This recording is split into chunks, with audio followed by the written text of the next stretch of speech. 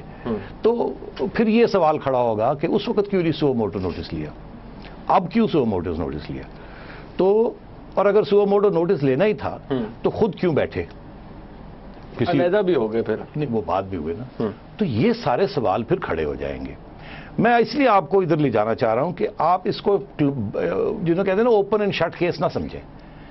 بہت گند نکلے گا, گندے لوگ اس میں انوالوڈ ہیں, ادارے, ایجنسیاں, حکومتیں, پالیٹیشینز, جرنلسٹ, بہت کچھ ہے اس میں. مطلب جیڈی صاحب اگر آپ یہ دیکھیں تو I guess you will agree to it کہ جو ملک صاحب نے یا ان کے وہ کہتے ہیں بلیک میلنگ ہوئی, وہ تو جو کر رہے ہیں اگر انہوں نے انفلوئنس کرانے کے لیے دے تو that is a kind of a رشوت. تو وہ بھی کوئی نیک کام کے لیے تھوڑی دے رہے ہیں, وہ تو خود بھی گناہ کر رہے ہیں, اٹس اے کرمنل آفینس. مگر اگر کل کو آپ کو کوئی اغوا کر کے لے جاتا ہے اور وہ کہتے ہیں اتنے پیسے ہمیں دے دیجئے, نہیں تو پھر آپ کے ساتھ یہ اشر ہو جائے گا, تو میں آپ کا والد ہوں تو میں تو پیسے دے دوں گا. ان کا یہ کہنا نا, وہ ٹوسٹ دے رہے ہیں نا اس چیز, وہ کہتے ہیں ہمیں ایکسپلائٹ کیا. انہیں کہا کہ ہمارے پہ کیسز ہوتے تھے, اور انہوں نے کہا ڈان کون تھا, ارسلان. کیسز ہوتے تھے, پھر مانگا جاتا تھا کچھ, پھر ہم دیتے تھے, اور ایک وقت ایسا آیا کہ ہم تنگ آ گئے, تھک گئے, اور ہم نے اب بلاسٹ کر دیا. اچھا, یہ تو یہ ان کا آرگومنٹ ہے. یہ اس میں اتنا ہی وزن ہے جتنا وزن وہ دوسرے آرگومنٹ میں ہے کہ ان کو ٹریپ کیا گیا. اچھا, ایک سیٹ صاحب یہاں بریک لے لیتے ہیں. ناظرین بریک سے واپس آئیں گے. تو کہا جاتا ہے کہ ملک صاحب کی جو ویلتھ ہے وہ اربوں خربوں روپے کی ہے, تو کیا محض اب 34 کروڑ یا 35 کروڑ روپیہ دے کر ان کو ایک دم احساس ہوا اور وہ پھٹ پڑے, انہوں نے کہا ہمارے ساتھ بڑی زیادتی ہوگی؟ یہ سوال بھی, اس کا جواب بھی آنا چاہیے. ایک بریک کے بعد ہمارے ساتھ رہیے گا.